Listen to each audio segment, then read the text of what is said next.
Hello student, welcome back to my YouTube channel chapter to learn.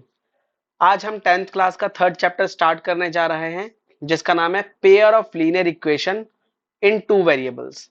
ठीक है, चलिए पहले हम चैप्टर को समझते हैं कि इसमें है क्या। सबसे पहली चीज क्या है इसमें, पेयर ऑफ लीनियर इक्वेशन, है ना। लीनियर इक्वेशन क्या होती है पहले वो समझते हैं। ठीक है, x plus y plus 3 equal में 0, x square plus y plus 3 equal में 0, एक्स के cube plus y plus 3 equal में 0, है ना। ये तीन मैंने इक्वेशन बनाई है, एक ये रही, एक ये रही, एक ये रही। आप सभी में पावर देखो किसमें कितनी है। इसमें कितनी पावर है 3, इसमें कितनी पावर है 2, इसमें कितनी पावर है कुछ नहीं लिखा ना ऊपर, जिसके ऊपर कुछ नहीं होता उसमें 1 होता है। तो इसकी पावर कितनी हो गई 1। तो अगर पावर 1 है तो उसे कहते हैं लीनियर इक्वेशन। उसे क्या बोलते हैं, लीनियर इक्वेशन। अगर पावर 2 हो तो उसे क्या बोलेंगे, उसे बोलेंगे क्वाड्रेटिक इक्वेशन। अगर पावर 3 हो तो उसे क्या बोलेंगे, उसे बोलेंगे क्यूबिक इक्वेशन। पहली बात क्लियर है। तो लीनियर इक्वेशन क्या हो गई, ये आपकी लीनियर इक्वेशन हुई पहली वाली। ठीक है, अच्छा दूसरी चीज, लीनियर इक्वेशन समझ में आ गया। अब एक और चीज समझो इसी से ही, एक्स स्क्वायर, या फिर चलो स्क्वायर मत लिखो, एक्स प्लस 3 इक्वल में 0। ठीक है, अब यहां पे क्या है, टू वेरिएबल्स। वेरिएबल क्या होते हैं, जब किसी इक्वेशन के अंदर एक्स और वाई जो लिखे होते हैं इन्हें आप कहते हैं वेरिएबल। एक्स वाई को क्या बोलते हो, वेरिएबल। और जो नंबर लिखे होते हैं उन्हें क्या बोलते हैं, जो नंबर होते हैं नंबरों को बोलते हैं हम कांस्टेंट, कांस्टेंट। ठीक है, नंबर हमारे कांस्टेंट होते हैं और ये एक्स वाई क्या होते हैं, वेरिएबल होते हैं, है ना। अब दोबारा चैप्टर को पढ़ते हैं एक बार। क्या कह रहा है, कह रहा है pair of linear equation in two variable. यानी कि लीनियर इक्वेशन तो हो गई हमारी, ये रही लीनियर इक्वेशन, लेकिन दो वेरिएबल में होनी चाहिए। दो वेरिएबल देखो, यहाँ पे एक एक्स भी है और यहाँ पे वाई भी है, तो दो वेरिएबल हो गए नहीं हो गए, एक्स वाई को ही तो वेरिएबल बोलते हैं हम। तो दो वेरिएबल हो गए, तो ये हो गई linear equation in two variable. But उससे आगे क्या लिखा है, पेयर। पेयर का मतलब क्या होता है, पेयर का मतलब होता है दो। तो इसका मतलब ये हुआ कि इसमें दो इक्वेशन लिखी होंगी ऐसी ही, एक्स और वाई वाली। ठीक है, तो यही है आपका पेयर। दो हो गई ना, pair of linear equation, power 1 है तो इसलिए लीनियर हो गई। इन टू वेरिएबल्स एक्स भी और वाई भी है तो ये दो वेरिएबल हो गई। तो यही है आपका chapter pair of linear equation in two variable. तो इसके अंदर जो हम एक्सरसाइज या क्वेश्चंस करेंगे एक्सरसाइज के, उसके अंदर यही होगा कि दो दो इक्वेशन दे रखी होंगी आपके और सभी के अंदर दो दो वेरिएबल्स होंगे। ठीक है, यहां तक बात समझ में आई आप लोगों को या नहीं। ठीक है, ओके। चलो वेरिएबल्स पता चल गया आप लोगों को, कांस्टेंट पता चल गया आप लोगों को, और चैप्टर क्या है वो भी पता चल गया आप लोगों को। ठीक है, अच्छा अब एक और चीज सीखते हैं। अब एक और चीज ये सीखते हैं कि लीनियर इक्वेशन तो पता चल गई आपको क्या होती है ना, और टू वेरिएबल्स वाले ही पता चल गई, लेकिन इसकी जनरल इक्वेशन क्या होती है। देखो जनरल इक्वेशन होती है इसकी A X plus B Y plus C, इसे जनरल इक्वेशन कहते हैं। ठीक है, इसका मतलब क्या है, इसका मतलब ये हुआ कि जो x के साथ नंबर लिखा होगा वो होगा a, जो y के साथ नंबर लिखा होगा वो होगा b, और जो बिना एक्स वाई के होगा वो होगा आपका c। वो कैसे, वो देखो ऐसे, 2x माइनस 5y माइनस का 3 इक्वल में 0। अब आप बताएंगे मुझे इसमें a क्या है। तो मैंने क्या बताया था, a क्या है, जो x के साथ लिखा होगा वो नंबर आपका a होगा। तो x के साथ क्या लिखा है यहाँ पे, 2, यानी कि a क्या हो गया आपका 2। b क्या हो जाएगा, जो y के साथ लिखा होता है, यानी कि माइनस का 5। प्लस का है तो प्लस का लिखोगे, माइनस का है तो माइनस का लिखोगे। c क्या होता है, जो बिना एक्स वाई के हो, यही तो लिखा है बिना एक्स वाई के, तो c हो गया आपका माइनस का 3। a b c तीनों चीज समझ में आई या नहीं। ओके, तो ये होगा इसकी जनरल इक्वेशन।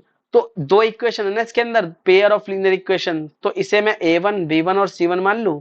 और एक और इक्वेशन ले लेता हूं मैं, इसे मान लेता हूं a2x b2y plus c2 equal में 0। मतलब एक इक्वेशन आपकी ये हो गई, तो ये पहले इक्वेशन है इसलिए कांस्टेंट पहले इसका a1 b1 c1 क्योंकि पहली इक्वेशन है। दूसरी के लिए sorry, A2 B2 C2। Clear? पहली इक्वेशन में इक्वेशन नंबर 1 है हमारी, तो इसलिए हमने इसको वेरिएबल्स में नाम दे दिया A1 B1 C1, और दूसरी वाली इक्वेशन को नाम दे दिया A2 B2 C2। ठीक है, अब इसको लेके हम ग्राफ समझते हैं। ठीक है, आपने 9th क्लास के अंदर ग्राफ बनाने सीखे होंगे, जैसे x plus y is equal to 2 दे दूं मैं, और अगर कहूं इसका ग्राफ ड्रॉ करो, तो आप क्या करते थे 9th क्लास में? x और y की 3 वैल्यू निकालते थे, इस तरीके से एक टेबल बनाते थे, यहाँ पे x, यहाँ पे y, और यहाँ पे वैल्यू लिखते चले जाते थे, है ना, जो भी वैल्यू आती है आपकी, फिर इन वैल्यू को यहाँ पे रिप्रेजेंट करते थे, जैसे एक ही हो गई, एक ही हो गई, मान लो एक ही हो गई, और फिर लाइन खींच देते थे। तो जो लाइन होती थी वो स्ट्रेट आनी चाहिए थी और तीनों पॉइंट को टच करने चाहिए, तो ऐसे ग्राफ ड्रॉ करते थे 9th क्लास में। ठीक है, बट अब हमें क्या है, हम बिना ड्रॉ करे ही बता सकते हैं कि हमारा ग्राफ कैसे आएगा, कैसा आएगा, है ना। दो ग्राफ बनेंगे इसमें, क्योंकि दो इक्वेशन है, अभी मैंने एक ही बना के दिखाया था, इसमें दो ग्राफ बनेंगे। दो कैसे बनेंगे? जैसे कि पहला हो सकता है, अगर पहला ग्राफ ऐसा आ रहा है तो दूसरा भी इसके ऊपर ही आ जाए। ठीक है, बिल्कुल इसके ऊपर ही आ जाए। अब जरूरी नहीं है कि वो ऐसे ही करके आएगा, वो ऐसे भी आ सकता है तो दूसरा भी ऐसे इसी के ऊपर ही आएगा, वो ऐसे भी आ सकता है तो दूसरा भी इसी के ऊपर ऐसे ही आएगा। मतलब क्या है, ग्राफ कहीं भी जाए लेकिन दोनों एक दूसरे के ऊपर ही आएंगे। ठीक है, दूसरी कंडीशन क्या हो सकती है ग्राफ की, कि भाई लाइनें पैरेलल हो सकती है, दो ग्राफ बन रहे हैं, इस तरीके से दोनों पैरेलल आ जाएं। ठीक है, आई नो कि लाइन पैरेलल नहीं है बट इससे थोड़ा ड्रॉ होने में भी दिक्कत होती है ना, ये इस तरीके से। ठीक है, तो लाइन दो पैरेलल आ सकती है, अब चाहे वो ऐसी पैरेलल आए, ठीक है, या फिर ऐसे करके पैरेलल आए। ठीक है, और भी तरीके से हो सकती है, या फिर ऐसे करके पैरेलल आ जाएं। ठीक है, कैसी भी आ सकती है। कहने का मतलब क्या है कि जो ग्राफ बनेगा वो आपका पैरेलल बनेगा। बात समझ में आ गई? तो हम ऐसे ही बना देते हैं फिलहाल। थर्ड कंडीशन क्या है? जो थर्ड कंडीशन होती है वो होती है इंटरसेक्टिंग की, एक ऐसे एक ऐसे, मतलब ये इंटरसेक्ट करेगा किसी एक पॉइंट पे। ये तीन तरह के ग्राफ आपके ड्रॉ हो सकते हैं। ठीक है, इन तीन के अलावा कोई चौथा नहीं होता। ठीक है, इसमें तो अब किसमें कैसे ग्राफ बनेगा ये आपको कैसे पता चलेगा? ठीक है, चलो अब उसके लिए मैं आपको कुछ चीजें बता रहा हूं, ध्यान से आप समझेंगे। मान लो आपको दो इक्वेशन दे रखी है, एक दे रखी है 2x plus 3y minus 6 is equal to 0, दूसरी दे रखी है 4x प्लस 6y माइनस का 12 इज इक्वल टू 0। अब अगर मान लो आपको मैं कहूं बेटा a1 अपॉन a2 की वैल्यू निकालना, तो a1 कितना है 2, a2 कितना है 4, कैसे पता भाई? पहली वाली वैल्यू a1, दूसरी वाली वैल्यू a2, तो a1 की जगह 2, a2 की जगह 4, कट के कितना आ गया 1 अपॉन 2। अच्छा, अब बेटा b1 अपॉन b2 निकाल के दिखाना, अब b1 लिखा 3, b2 लिखा 6, ये कटा 1 अपॉन 2 फिर से आ गया। अब C1 अपॉन C2 करना, तो C1 की जगह -6, C2 की जगह माइनस का 12, फिर ये कट के फिर से 1 अपॉन 2 आ गया। तो कहने का मतलब क्या हुआ कि इसके अंदर A1 upon A2, B1 upon B2 और C1 अपॉन C2, इन सभी की वैल्यू बराबर आ गई। ठीक है, A1 upon B1, A1 upon A2, B1 upon B2 और C1 अपॉन C2 की वैल्यू बराबर आ गई। ठीक है, ऐसे ही कुछ भी हो सकता है ये बराबर ना भी आए, है ना, या हो सकता है कि ये दोनों तो बराबर आ जाएं लेकिन ये बराबर ना आए, है ना, कुछ भी हो सकता है, तीनों कंडीशन हो सकती हैं, और यही तीन ही हो सकती हैं सिर्फ। तो अब हमें क्या करना चाहिए, है ना, देखो अब यहाँ पे समझेंगे तीनों कंडीशनों को। मान लो कि अगर आपका a1 अपॉन a2 इक्वल में b1 अपॉन b2 इक्वल में c1 अपॉन c2 आ जाए, और फिर आपसे पूछे कि अब बताओ इसमें ग्राफ कैसा बन रहा है, तो आप कैसे बताओगे, है ना, ग्राफ। तो ग्राफ कैसा होगा, और इसमें कितने सॉल्यूशन होंगे, और ये कंसिस्टेंट होगा या इनकंसिस्टेंट होगा, बता रहा हूं अभी ये भी चीज क्या होंगी। ठीक है, तो देखो अगर लाइन मतलब a1 upon a2, b1 upon b2, c1 upon c2 तीनों बराबर आ रहे हैं, तो उसमें जो ग्राफ बनेगा वो एक के ऊपर एक बनता है। ठीक है, वो कैसे भी जा सकता है, मैंने आपको बता ही दिया ऊपर, है ना तो एक के ऊपर एक बनेगा। इस ग्राफ को क्या बोलते हैं?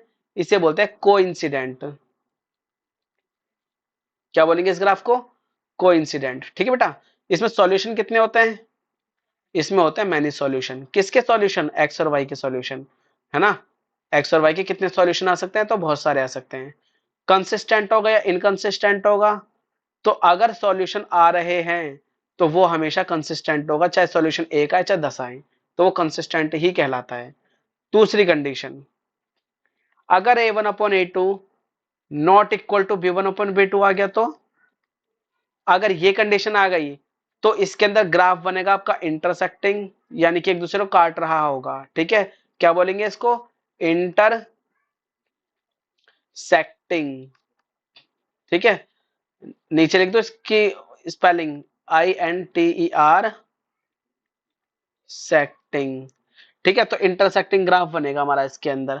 और सॉल्यूशन कितने होंगे इसमें? Only one. इस वाली कंडीशन में एक ही सॉल्यूशन होता है सिर्फ। और ये क्या होगा? ये भी कंसिस्टेंट होगा। क्यों होगा?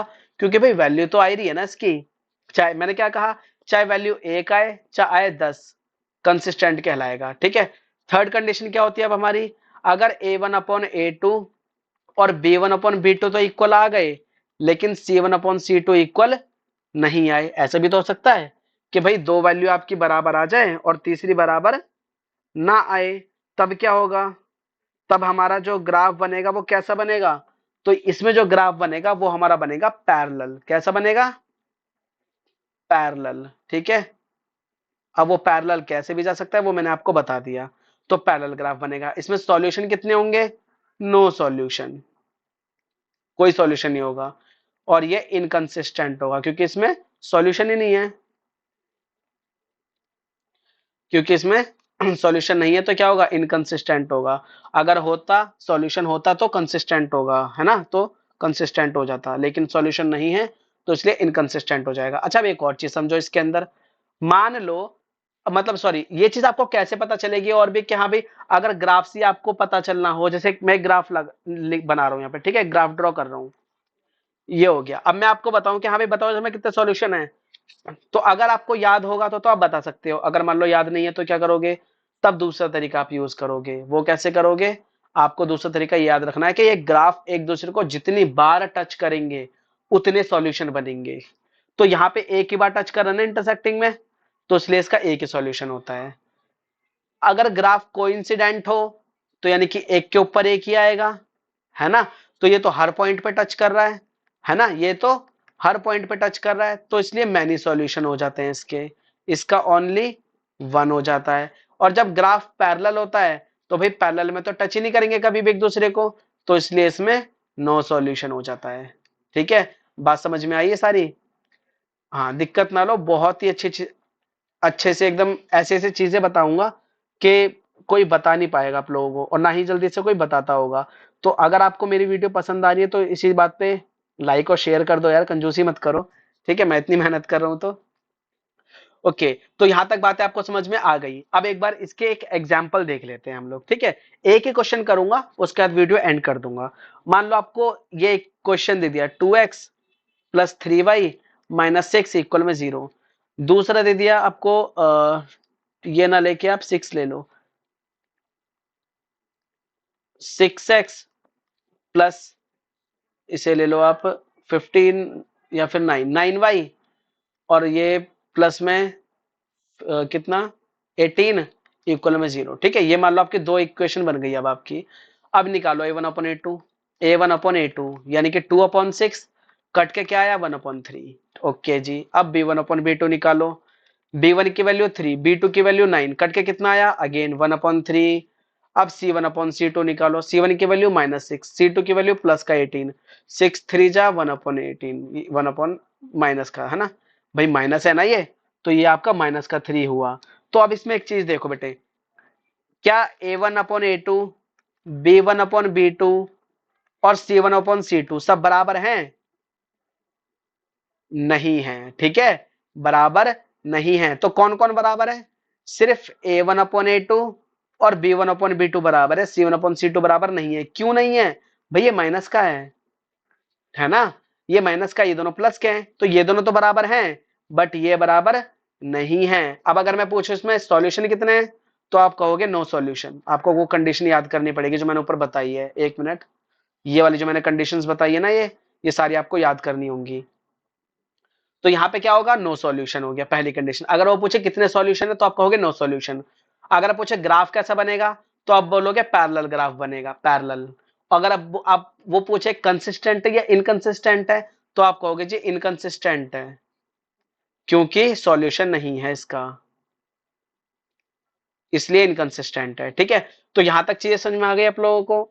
तो अगर मेरी वीडियो अच्छी लगी हो तो इसे लाइक करें, मेरे चैनल को सब्सक्राइब करें और अपने और भी फ्रेंड्स को शेयर करें, जिससे कि वो भी अच्छे से मेरी सभी वीडियोस को देख सके, वो भी अच्छे से अपनी एजुकेशन को अच्छा बना सके। ठीक है, अपनी स्टडी को ज्यादा आगे लेके जा सके और अच्छे मार्क्स ऑब्टेन कर सके अपने 10th क्लास के सीबीएसई बोर्ड में। ठीक है, चलिए तो आज की वीडियो यही एंड करते हैं। Thank you for watching, bye, take care.